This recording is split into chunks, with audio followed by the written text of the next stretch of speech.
Of the hour, former President Donald Trump fined $10,000 for violating a gag order again.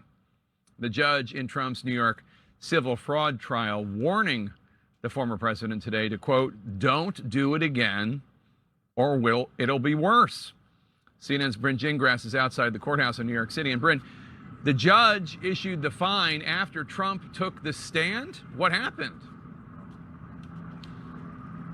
Yeah, that's right. Actually, Trump right now is in with the judge. The courtroom is cleared. His lawyers are with him. It's unclear what they're discussing, possibly this $10,000 fine. I want you, Jay, to listen to first what Trump said, and then I can explain how this all unfolded this afternoon in court.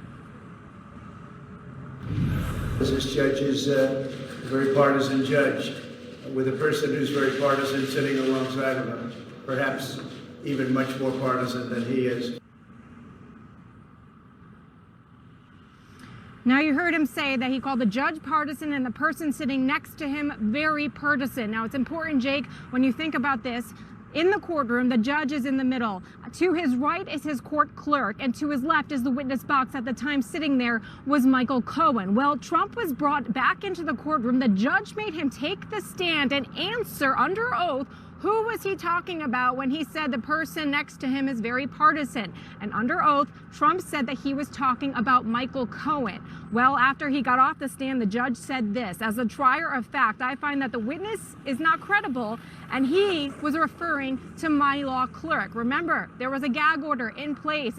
It was that Trump could not speak ill about anyone associated with this judge's staff. This is the second time the judge has said he has violated this gag order, and he put down this $10,000 fine. Well, Trump's attorneys thought that, saying that it's unusual that a law clerk would be sitting right next to the judge, and that they feel like this case is being tried by two judges. But that did not stand. That argument did not stand, and the judge kept that $10,000 fine in place. Something else very important to discuss here, Jake, the fact that Michael Cohen was cross-examined at the end of the day. He's no longer on the stand, but there was some flip-flopping that happened that essentially angered Trump so much he threw up his hands and left the courtroom for the end part of the day. We are actually hearing from Michael Cohen right now about that exchange that happened on the stand. We're expecting to hear from the New York Attorney General.